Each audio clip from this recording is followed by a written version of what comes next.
Hey, what is going on guys? RvzStealth here, and in today's video, we're going to be taking a look at a few champions that are doing really well this patch. Now, these champions really aren't played a whole lot, so this is going to be one of those like sleeper OP or like strong off meta pick type of videos. These champions are rarely played in solo queue right now, but they are doing really well in this patch specifically. So I'm going to be talking about these champions, telling you why you should pick them, when you should not pick them. So with that being said guys, let's get into the video.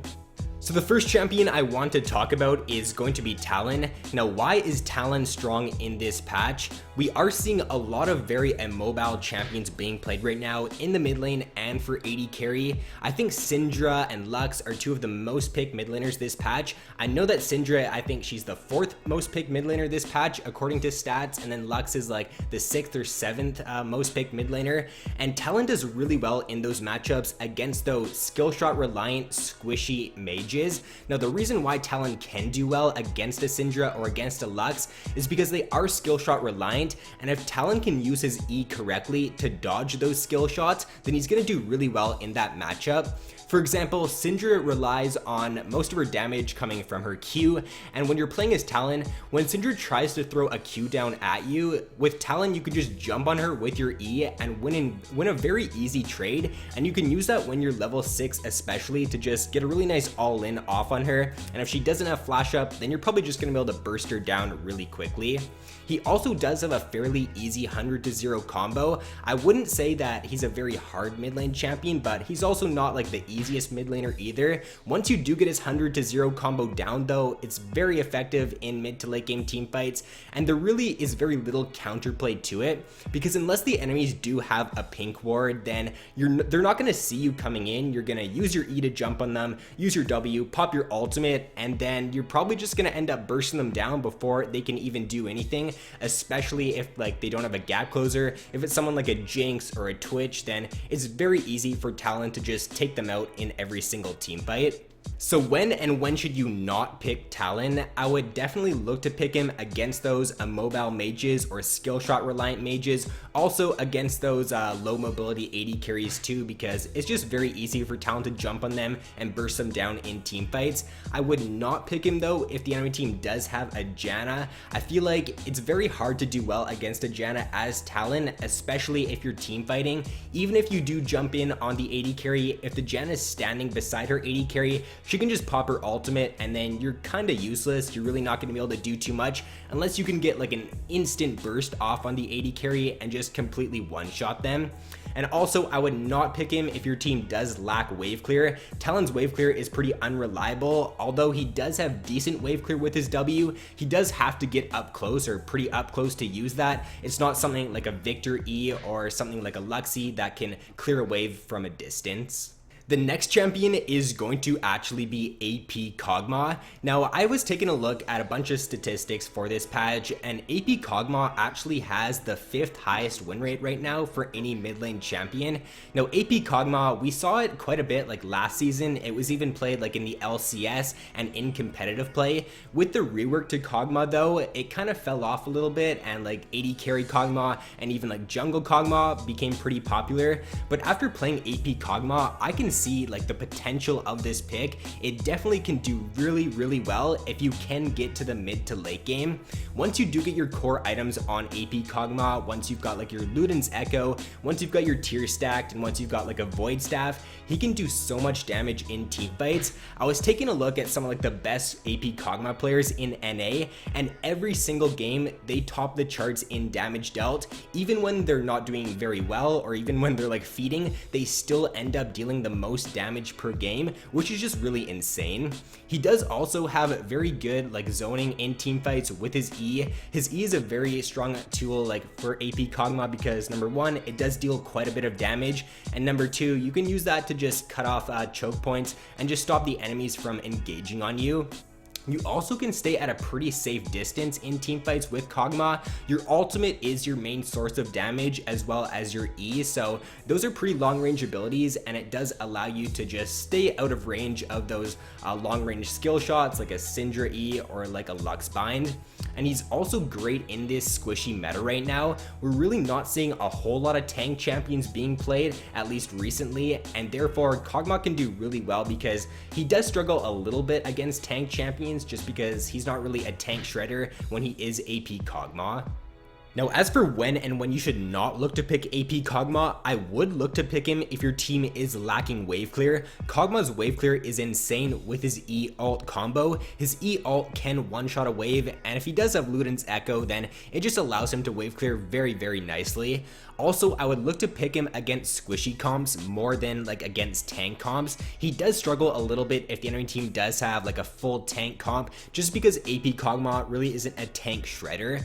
Also, I would look to pick him against more passive mid lane champions. I would try to avoid matchups like Zed and Talon, just because if you do get jumped on by a Zed in a team fight or a Talon, then unless you do have Zhonya's, you're gonna get bursted down pretty quickly. But when you are playing AP Kog'Maw, you don't really want to have to get a Zhonya's on him. You want to get to your core items of like the Luden's Echo and of you want to get your tier stacked as well, get your tier item, and if you have to go Zhonya's in between that, then it does definitely delay his power spike a little bit.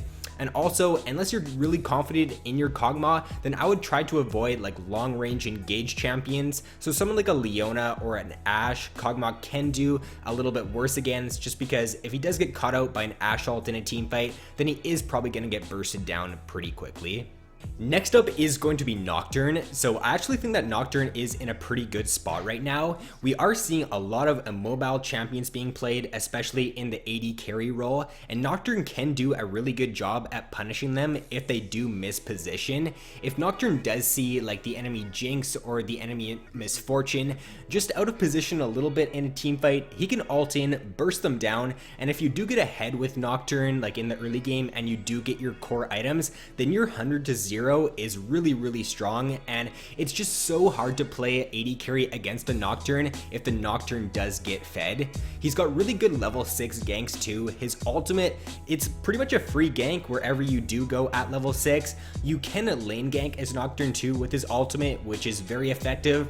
I would almost recommend going for the lane gank instead of going for like a gank from the river or a gank from the bush, just because the river's probably going to be warded, and if you go for a lane gank, it's pretty much a guaranteed gank as long as your team does follow it up. Now his E did get a little buff this patch as well. The fear duration got increased by like 0.25 seconds, so it's a pretty small buff, but it's definitely still something. Now when you do not look to pick Nocturne, I would look to pick him if your team does lack dive or if you do lack engage, because Nocturne is one of the best dive champions in the game with his ultimate.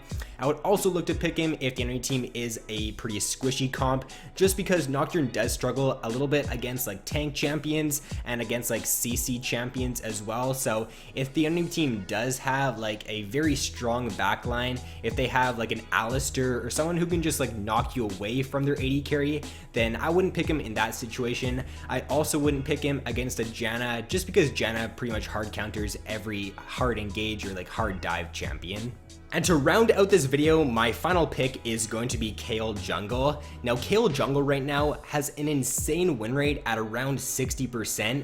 Her pick rate is only 1% though, so the win rate is doesn't give you the best indication as to how strong she is, but a 60% win rate for any champion is just absolutely insane. When I did play Kayle jungle, her damage is just absurd. Once you do get Blood Razor and Nashers and Runins on her, you deal so much damage in team fights. Your single target damage is insane, and you also, when you're playing Kayle jungle, I think it actually might be a little bit better than like top lane and a little bit better than mid lane Kayle, just because the Blood Razor item is so good on her. It gives her the attack speed, it also does give her the percentage health damage, so it just makes her deal so much in team fights. Right now Kayle actually does have the highest win rate for any champion at around the 30 to 35 minute point. That's when you do get your spike, usually of your Blood Razor, Nashers, and Runanes, or your Rage Blade, and you just deal so much damage with those core items.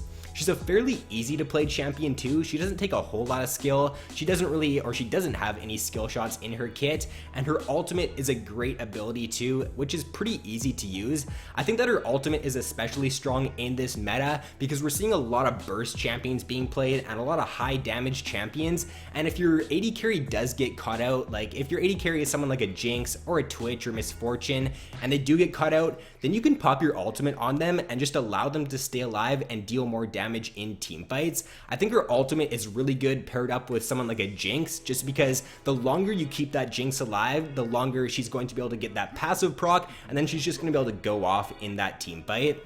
Now, when and when should you not look to pick Kayle jungle? I would definitely look to pick her if your team doesn't need like a tank. If you've already got a tanky top laner or a tanky support, then I would pick her for sure. Also, if your team does lack ability power, Kayle is a great choice in that situation. Now, I would not pick her if your team is lacking a tank, just because you're not going to build tanky on Kayle jungle, and you're not going to do as well once it does get to the mid to late game if the enemy team does have a few tanks and your team has none. Also, I wouldn't pick her if you're going up against a strong early game jungler. So someone like a Lee Sin can definitely do well against Kayle in the early game and shut her down and just not allow her to get to her power spike of the Blood Razor and the Nashers. So unless you're really confident in your Kayle jungle, then try to avoid those like strong early game junglers. So that is going to be all for the video, guys. Usually when I make these like sleeper OP or like off meta pick videos, I usually feature 5 champions. In this video, I only featured 4 though, and the main reason for that is because when taking a look at like different statistics and analyzing stuff, there weren't any other champions that really stuck out to me as being like sleeper OP or like off meta strong picks for this patch. So hopefully you guys did enjoy this video anyways. If you did, then be sure to leave a like, subscribe if you guys have not already. So thanks for watching, have an awesome day, and I will see you in my next video.